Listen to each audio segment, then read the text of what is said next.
Good afternoon and welcome to the Veterans Forum. This program is coming to you from the studios at Bedford Television here in Bedford, New Hampshire. We're just discussing the date. It's the 14th of January, 2016. We're getting down the end of the string pretty soon, I guess, but that's the name of the game. This program is entitled, as I say, the Veterans Forum. It's being conducted in cooperation with the Library of Congress's Veteran History Project, which was instituted back in 2000 years.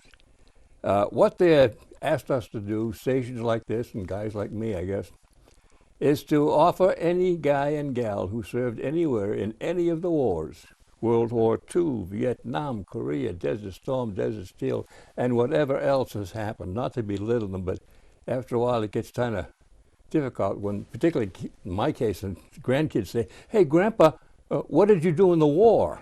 Well, I got to zig back about 60, 65, 70 years and say, what? Yeah, I was there, okay. But what we're doing is giving them a chance, and hopefully every guy and gal who will come forward and give an interview, grant an interview, or share their histories, is adding to the clarity of the story. If you will, imagine all of our histories is one great, big, humongous puzzle. Each one of us is a piece in that puzzle. And obviously what we're trying to do is get as many of those little spaces filled up so that the people coming after us will have a good indication of what really happened.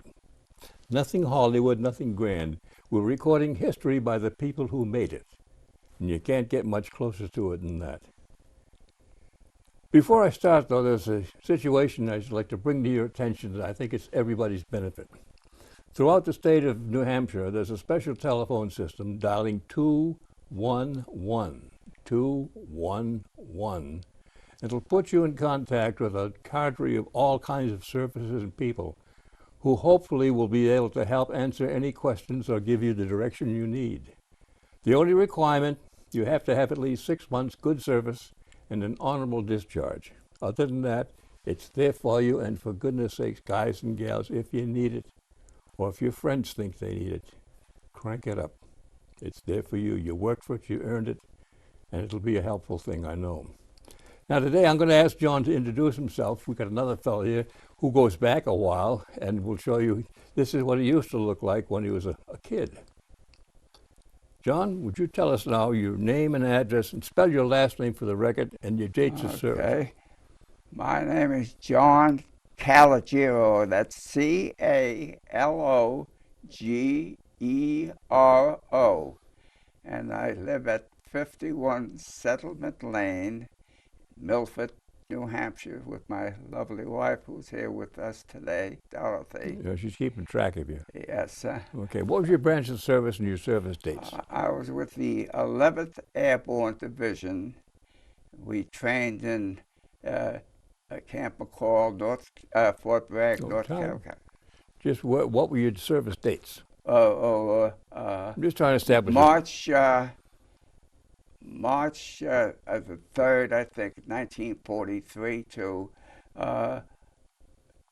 just short of 2 years, 1945, February. Okay. Yeah, and now 2 years, and served in the Pacific, and I was in New Guinea. Okay. The whole division landed in New Guinea, and shortly after I was in New Guinea, I became deathly ill. Whoa, you're jumping 2 or 3 months ahead of everything. What I wanted to do, okay, remember that show, This Is Your Life? You ever see that? Okay, we're doing the same kind of thing. This is your life. We know who you are today. Yes. We saw what you used to look like. Now, I'd like to go back with your help. Where and when were you born, and what was your life growing up before you went in the service, the stuff that you'd lived through, okay? Give us a history. I was born in New York City. In fact, I happen to remember 901 Water Street from my father's records in New York City in September 23rd, 1924. And from there, my family moved to Brooklyn, New York, and from Brooklyn, New York to Long Island. And then I received my induction notice in when we lived in Long Island, And I remember them giving me a 5-cent coin to take the subway from my house to New York City. You were overpaid. Where they got us all Okay, together. again, time. I want to find out, how was your life growing up as a kid? Did you have any brothers and sisters, anybody in the service that added to how you did? What kind of a student were you in school? Were you sharp? Yes. In any activities? What made your life? I had 6 sisters and 6 brothers, 6 or 7 each. And 6 or 7 or 6 and 7? It's a big difference. 6 and 7. We had about 13 altogether. How big a house did you have, or a whole apartment building? Well, it was during the start of the Depression. We had a small apartment, and everybody was double bunk, and triple bunked, and they had the old wooden stoves for heat, not heat and cook and everything. I go back. Well, tell us about it, because a lot of people don't believe it was that good or bad in those times. Oh yeah, and in fact, at the time, from what I can remember, everybody was on relief. We weren't poor, but we weren't rich, but I didn't consider us poor. We always had food to eat. Oh, what did your dad or brothers do to kind of bring stuff into the house? My dad was a laborer, I guess, an electronic laborer. He came to America when he was about 15 or 16 from Italy, and so did my mother when she was about 12, for close towns, and they got married here through the family, which they did in those days. Okay. And after I was I'm losing track of myself. After I was inducted and in the No, you keep getting in. I want to find about your life. How about your brothers and sisters? What did they do? Are any of them in the service? Yeah. What did they do? How did you interplay with each other? Okay. I remember during the Depression, when I was a little boy, everybody, if they could afford it, had the flying red wagons. Oh, the red wagon, yeah. And at the time, everybody was on relief, and they used to give coal, and I had to go 2 or 3 blocks with my little red wagon. I don't know if I was 6, 7 years old, and every couple of days we'd get coal to bring it home to put it in our little coal stove to supplement the wood. Uh-huh. So we'd get that, and that was the time when they gave all the families loaf of cheese and this and that, the government. And because, as I say, couldn't find any rich people, only Rockefeller. But we never felt poor. We always had something to eat. Okay, very good. Now, how about schooling? What kind of a student were you? Well, I guess I was average. I went through high school, but I didn't graduate. But then after I got married and I went to school under the GI Bill, I became a industrial photographer, and I worked for Grumman Aircraft. And I flew in the Navy jets that were being built. I wasn't a pilot, but I was the photographer where the Navy test pilots were testing them on Long Island. Okay. So I was with them for quite a few years. That was very, very interesting. And even though I was 100% disabled, I was qualified. I could do that. You keep jumping ahead, I'm going to shoot you. Yeah. Okay. We got you through school now. How, where, and when were you drafted? 19 December. There's no rush. I left it home. I kept it here for the longest time, but February 1943. That's okay. No, March 1943, and I was discharged from the Army Hospital at Santa Fe, New Mexico, in February 1945. I have my copy of my discharge in these records, my DDDs. They're all included. Okay, in the that's papers. fine. Yeah. No, won't question you. Okay, now the great question: Where and when did you report for duty? But more important, and think carefully, what was your feelings when you went from civilian to GI in line? Yep. The first 4 or 5 days in boot camp. Where did you go in and where did you get there? Naturally, I guess I felt patriotic, but I was so young, 18, 19. But I felt amazed. Don't forget, I never left home. In fact, when they took us to from Manhattan to Camp Yaphank in Long Island. If you remember the old Irving Berlin song, "Yep, yip yip hooray" and everything. No, well, I'm not that old. Okay. You're old, but not that old. Okay. So they took us there after 3 or 4 days of overnight testing, this and that, and then they put us on the train. First time I ever left home, I didn't know where we were going. After 2 days, somebody said, we're going south. Then somebody said, yeah, we're going North Carolina. We wound up in Camp McCall, which is part of Fort Bragg. Okay. And then we took our initial yearly training there. And in fact, then our division general, toward the end of our training, he was called by Eisenhower to go to North Africa to view the airborne that were jumping, and it was a fiasco. Or chasing after Rommel. Yeah, if you remember all of that. So that then he came back, and then they decided to revamp the airborne, and that's when they made the paraglider, and my division was the only airborne division in the Pacific. There's different regiments, and in fact, my division, after they fought in Manila, after I left them, and went to the camp hospital and all of that stuff. After I left them, where did I go? And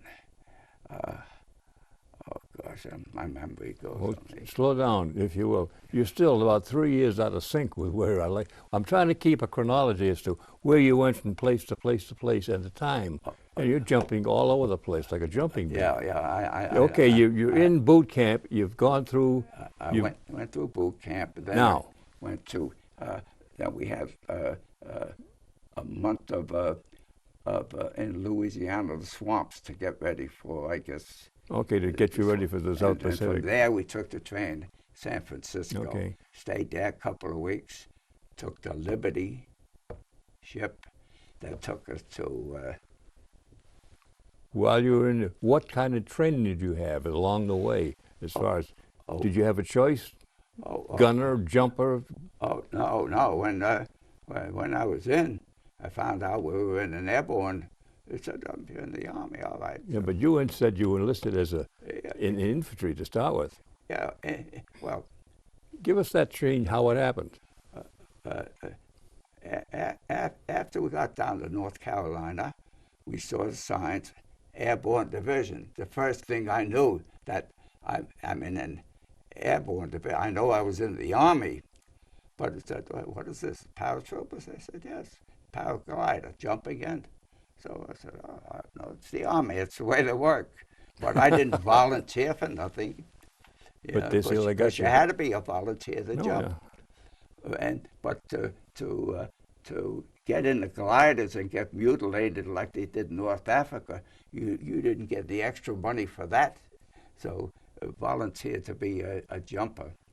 And as I said, in a period of 1 week, as versus 3 weeks for regular jumpers, I got the jump training and I qualified. In 1 week? In 1 week, give or take a few days, in Camp Polk in North Carolina, and I made the 5 qualified jumps. So you had one jump a day? No, it may have been interspaced. I don't have the dates, but in a short time, because within a month we had to go to San Francisco and get on a boat to go over. But all of my training was finished before we got on the Liberty ship. I would hope And so. Then we landed in the lower Milne Bay in New Guinea, lower. Okay. One kind of silly question.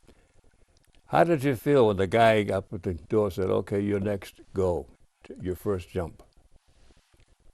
Really, I was sort of elated. I wasn't afraid, and in fact, once I think I was second in line to go. To get out, there's a string of Oh yeah. 18 or 20, I forgot how many, and then there's the old joke that, well, when do I go? Said, hey, you either go or you get pushed. So when you feel that tap on your shoulder, you go. That's no joke. And I forgot at home, I had the pilot chute that came out, that pulled the regular chute out. I brought that home somehow. How? I put it in my pocket. It's only about this big, and it pulls the main. I know. It's when the ripcord opened, little pilot chute pulled everything out. Otherwise, it'd be stuck against your chest, So I have that home, and I made my jumps, and then. After that, I got deathly ill, and whoa! So they said, "You haven't got there yet. How can you be getting sick there?" They had to test the whole, not the division, the whole company to make sure they weren't infected, But then they put me in for my chest. Then they put me in the hospital, and now where was this? In New Guinea. Okay, then I'm still back here. You're getting ready to go overseas. Slow down. Well, please. I'm sorry. There's no strain. I just want to make sure that we get enough so that we know who and what you are. When you went overseas, you said on a Liberty ship. Now, how long did it take you to go, and what were the conditions going over? It took about a month to get there. From where to where? From San Francisco to Milne Bay. It's in Lower New Guinea. Okay. And it took about that long. Now, was it in convoy? Did you go alone, or did you stop someplace along the way and rehab? No, we came. We didn't see nothing but flying fish. No ships out. No, we didn't see no convoy. No nothing. All by yourself? All by itself. I couldn't see nothing. Took wow, that's different. It took a month. Okay. And then we landed there, and they set up camp. They set up tents for us, and they were giving us preliminary jungle training. Who was they? Our group, the instructors, really. I mean, we were all we were pre-ready for in fact, they were still fighting in New Guinea, a little further up on the island. And in fact, it's a coincidence.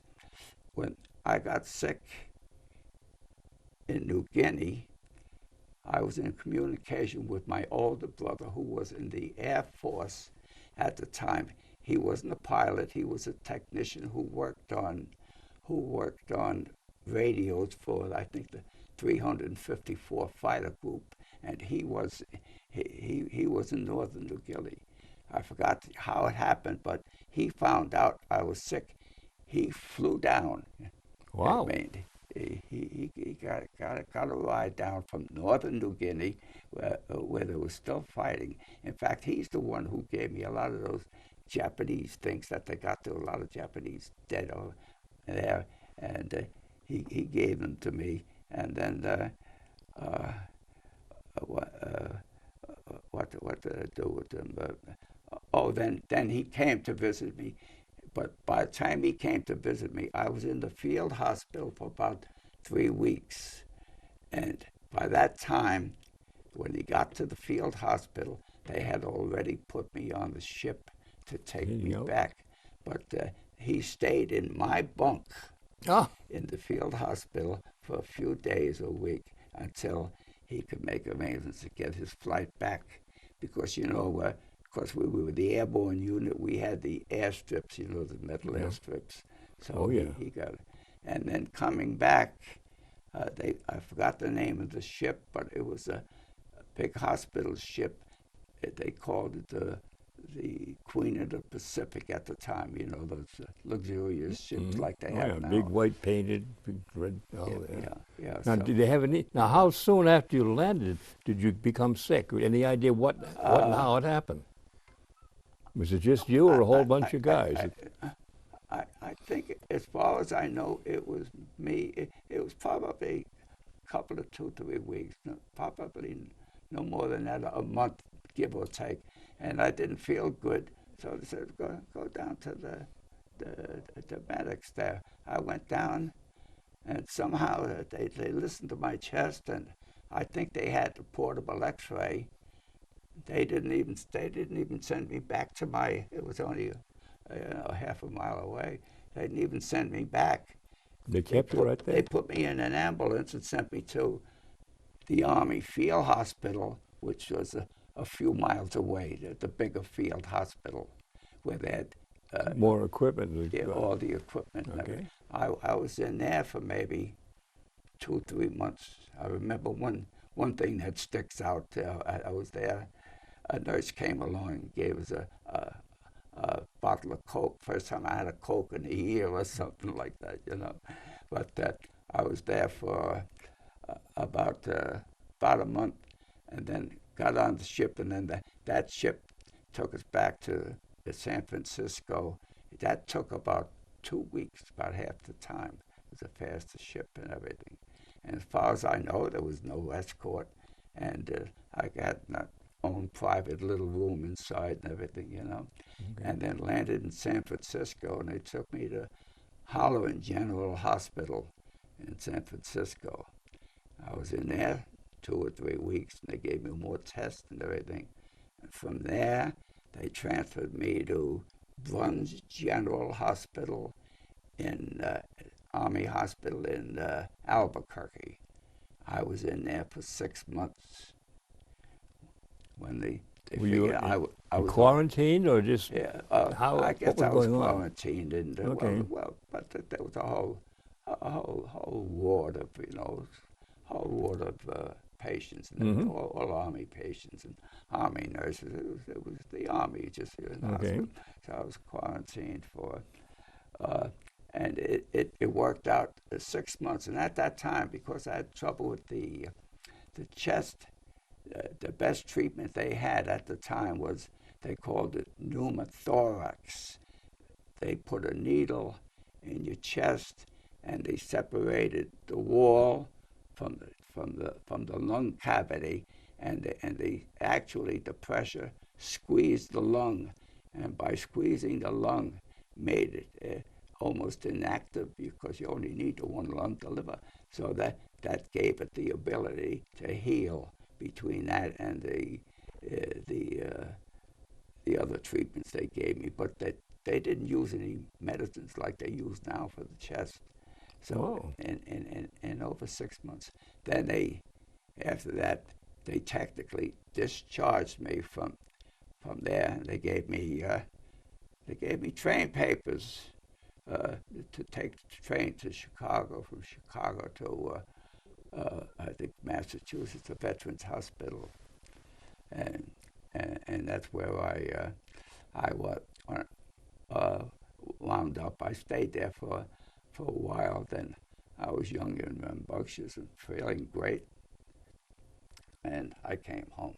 Then naturally the veterans been taking care of me, wonderful care, over 70 years. So you were in and out. You didn't even have a chance to unpack your sea bag, if you will. And they shipped you back out.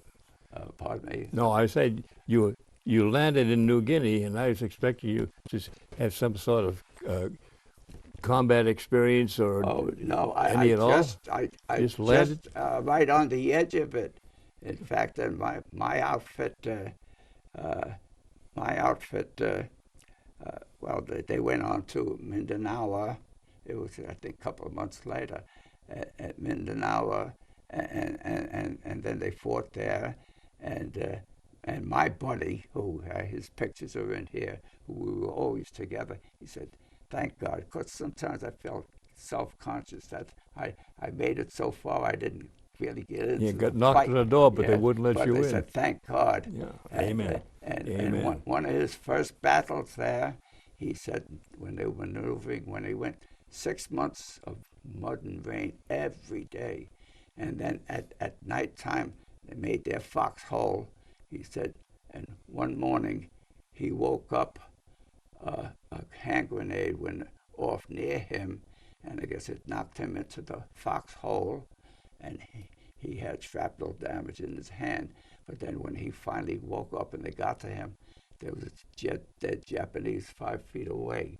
He said, and that could have been me. Yeah. And then in my company, 17 guys were killed on Clark Field. And some of them say it was friendly fire, something like that. But hey, you're dead, you're dead. You're dead, yeah. So then from there, they went on to Manila. Oh, then another big thing, it was my division, but not my battalion, where they landed and they freed the 2,000 civilian prisoners that the Japanese were holding, and they were still deep within Japanese territory.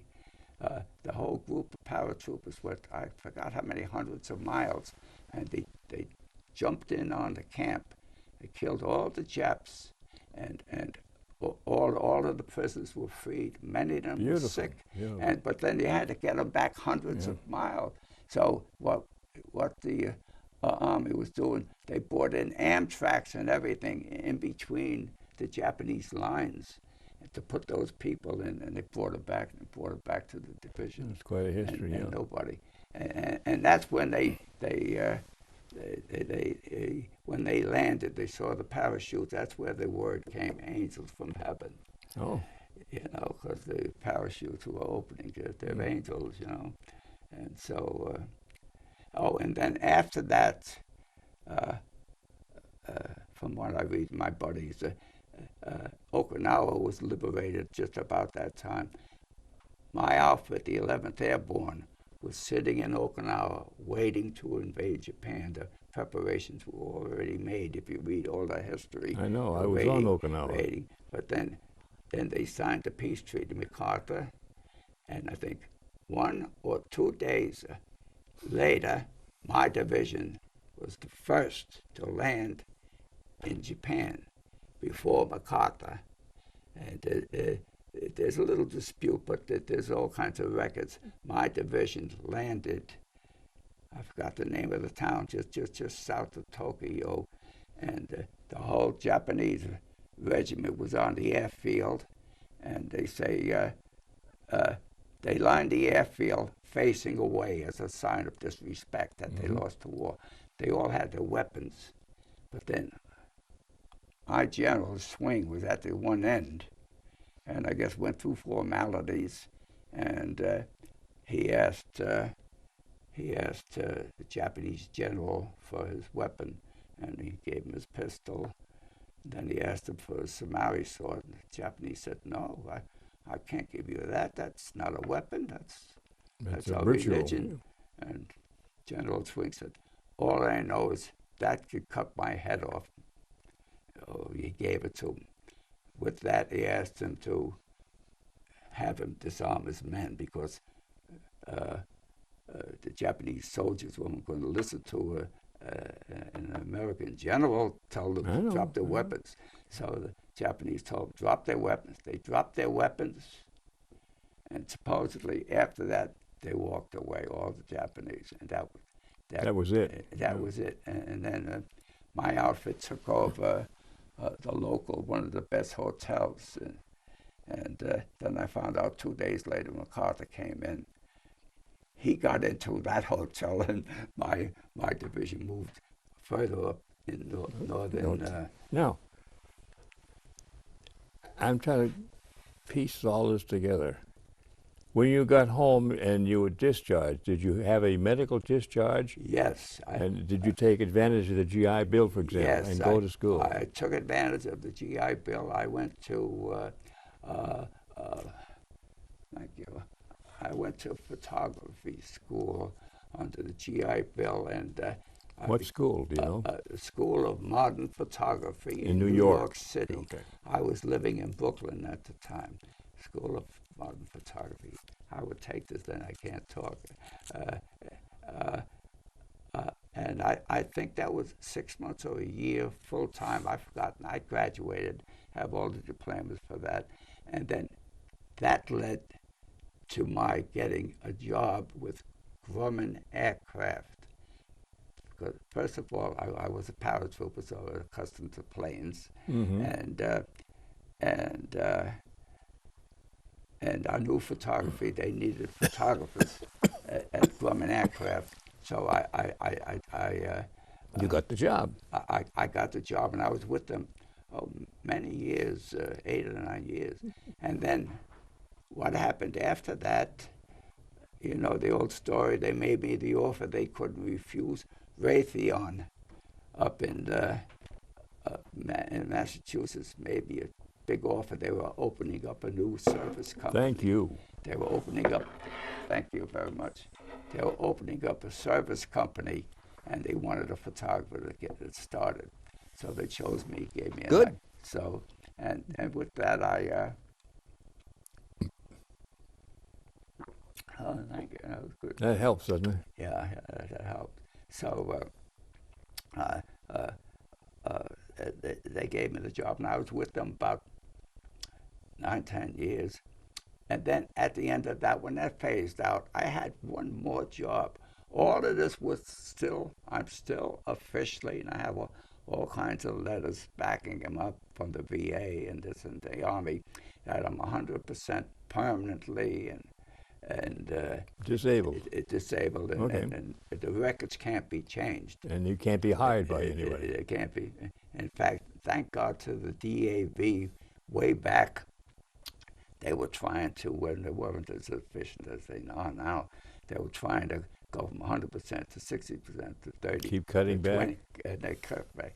But then the DAV got a hold of my records, and I asked for a copy of them.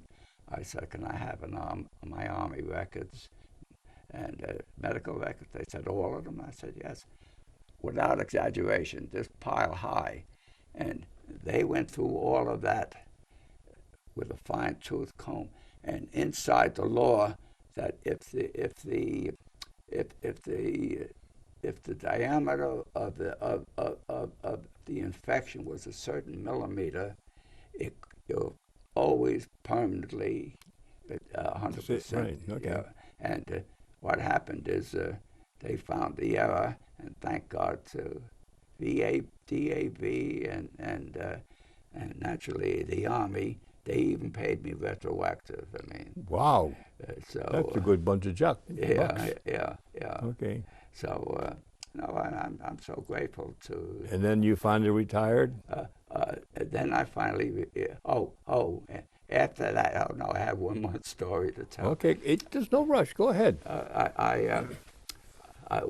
When I was phasing out at Raytheon, that they didn't have that need there no more.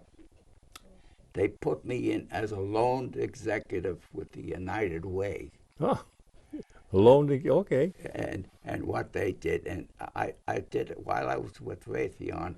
I did it for 2 years too, about 4 or 5 months each when they have their campaigns. And I did it for that amount of time. And during that time, I got my whole salary and everything. Raytheon paid. So you're living high on the hog. Yeah, I was living high on a lot. And I used to have the appointments with the corporate executives to set up their campaigns to give to the people. That's fun. And then after that one sort of phased out, I got another one with the United Way in Brockton. It was a little further to travel, but it paid more money, and I stayed there another 7 or 8 years. Oh, good. And then after that, then I went through that, and I retired at 62. So really, I retired at a good age and a quite long time few ago. years. Yeah. Okay. And I'm waiting to get old. Okay. Well, I'll wait with you because there's no rush about this. Now, somewhere along the line, you got married, right? Oh, yes. Now, she I have been reminds told me. by my wife and a lot of the women that if you don't talk about the family who suffered as much, if not more, than you did over there, Oh, yeah. shame on you. Yeah. So what? I have this picture here of, looks like Caruso and some charming young lady Yeah. who was your bride. Dorothy remember that? Calogero, she's my bride. Okay. And this was, I got out in 45, and I think sometime in 46, after I was discharged, we got married. So Wow. this is after we got married. Very good. And now I got to put some of the stuff to one side. But the next one I want to talk about real quickly is from that marriage, we now have you and the bride and 3 kids. That's right. Now, let's take some time with the kids. Yeah. What are they doing now, and how was their life in your life Okay. together? Well, we had 3 wonderful children. Our oldest is John also. You see the oldest in that photograph. And he's an electrical engineer, and he after his college graduation, he worked at Raytheon also. And Raytheon were building many things, and they were building one generator, just one of their products.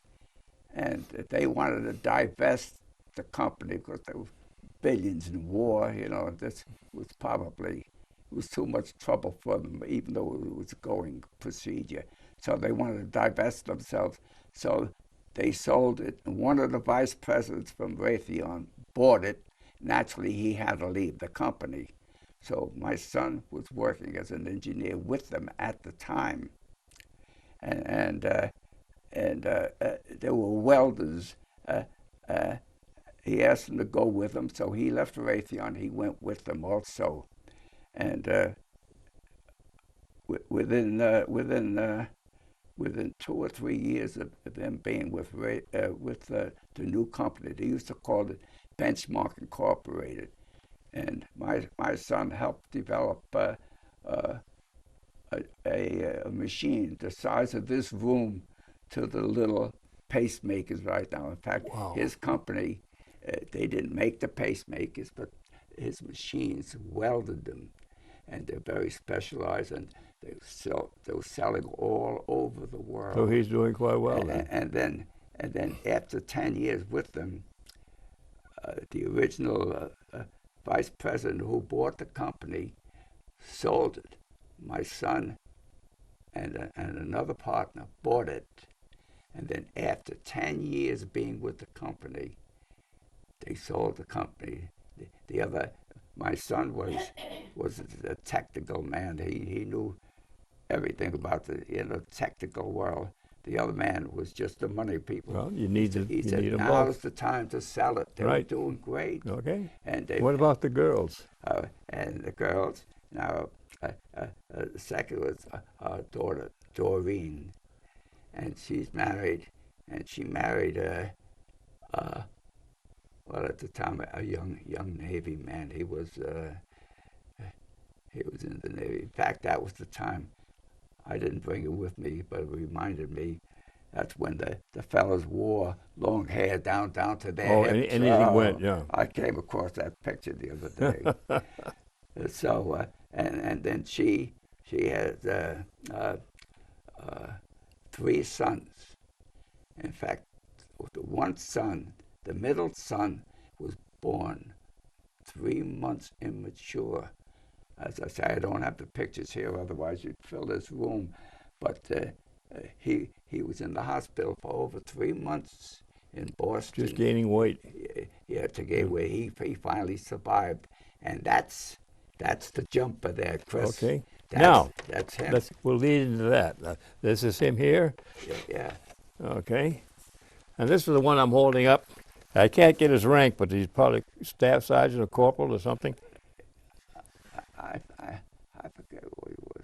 Okay. I think it's sergeant. I saw corporal. And now, here's the best part. Here's the one that I like the most. You pinning your his jump wings on. Oh yeah, yeah, Can you see that?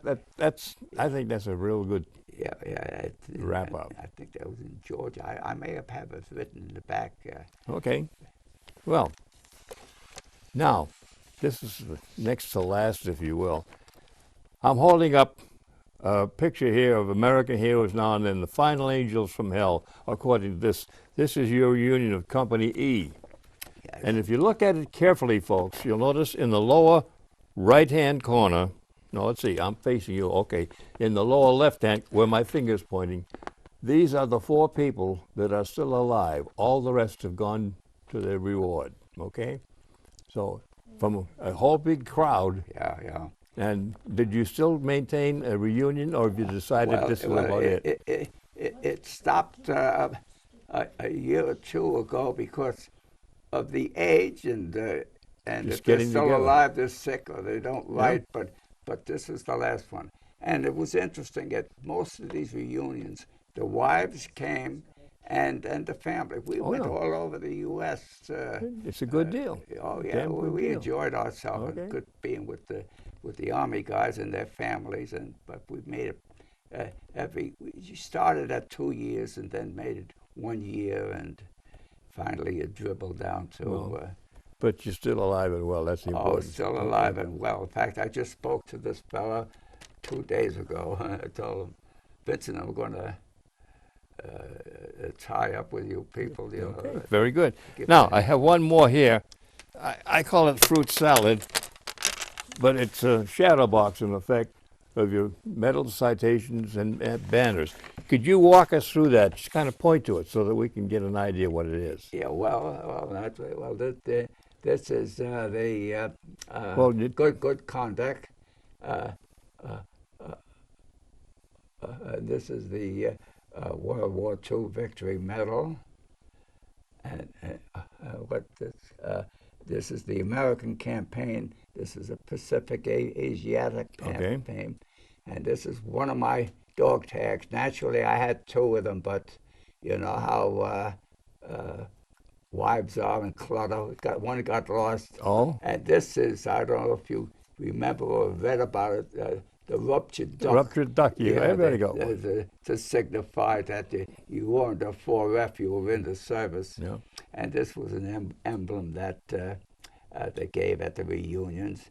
And this is naturally the unit emblem, and then the riflemen, the mortarmen, and very good. They gave. I don't think my company didn't receive it, but they gave a unit citation too. You know, and I think technically, even though we're in Lower New Guinea, it was in a battle area, but there was no fighting right there. Well, those are the rules you got to live by. Yeah. The one last one I'd like to show, and I'm going to try to. Well, I can't even hold it up, but I think they took a picture of it, of the insignia, if you will, of the 11th Airborne. Can you crank that in? Okay, they're going to talk now. Is there anything special about this that you'd like to tell us? Well, the only thing is that at one of the reunions, one of the families presented that made, I don't know if there were 30 or 40 or 50 at that reunion. I guess we could look it up. Made one for each. Well, there's something on the back, and let me read this here. Motto is something special for my peers. My uncle was a paratrooper, some guy named Jim Spitzer. He's a nephew of Ray Venata. Venata, yeah. So it was the nephew had either his company or he. However they got it, he arranged. Very good. He made one for each at that reunion. Well, it's a silly question, but with all that you've seen and done and in and out of the service, do you think that service experience is positive or negative on how it affected your life and how you live? I think it's positive. It's definitely positive. I mean, and we're both very faithful. We have faith in God, and just our faith, and we've lived in spite of being sick and going through some tragedies. Uh, we're grateful for God to have a good life. We feel we've had a wonderful life in spite of the tragedies. Oh, yeah. All of the positive things far outweigh. You know, now that I'm getting older, sometimes I can't sleep and everything hurts, and sometimes I feel I don't want to live anymore. I don't want to commit suicide. I'm a holy person, but I just want to give up. I had a good, You had I a was going to good say time. healthful life. I had a Okay. good life and a wonderful wife, and she's still pushing me day after day. Well, you know, If they she say didn't behind push any me, good man is a better wife. yeah, I couldn't ask for a better life. And Now, to one, this is a silly, no, it's not silly, Dan, but it's a good question. With the way the world is today, politically and chaotically, financially and so forth, would you suggest, I'm not recruiting, to some of the young guys and gals, if they're on the cusp, they don't know what, they're through high school, they don't know what to do in college, maybe they should consider signing up and taking advantage of all the different schools that different branches of service will offer oh, to get them set up. certainly. In fact, uh, I think some of our granddaughters wanted to go in, but the father was hesitant, and what else? In fact, even my wife, you know, every once in a while she talks. Uh, uh, uh, just before the war, 1939, and she was, you know, both the same age, and they were starting to volunteer. She wanted to be a whack, Uh-huh. but the father, you know, the old Italian tradition, and at that time, you know, women didn't go into the service. You know, women have come a long, long way, but you couldn't even think of being in the service. You know, Oh, to be in. now they're in combat. Yeah. So she didn't, but she Okay. she still recalls that, and but I think it's wonderful for any of them, you know, to get into the service. I mean, It gives you a feeling of being responsible and makes you grow responsible. up. Oh, in fact, you know, What? this.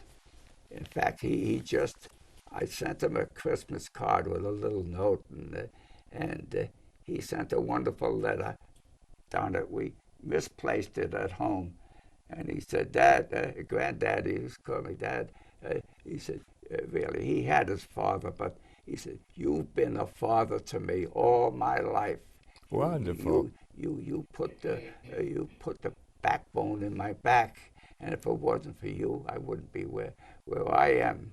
And it was such a wonderful, heartbreaking Okay, letter. so it does pay off. We wish we had it. We hope we didn't throw it away accidentally. I hope not too. So, but 3 words. Yeah. Thank you, friend, you're welcome for sharing it with us. It's been a pleasure. It's been a pleasure. I hope serving so. With you too. And we'll see it takes good care of it. Yeah. Well, that's a wrap, folks. Okay. Again, before we sign off, though, I want to remind you of that number, 211. And for those of you who may now want to come and do an interview, the address will be in the back of the program. All we can say is we'll give it the best shot we can, but look at it this way.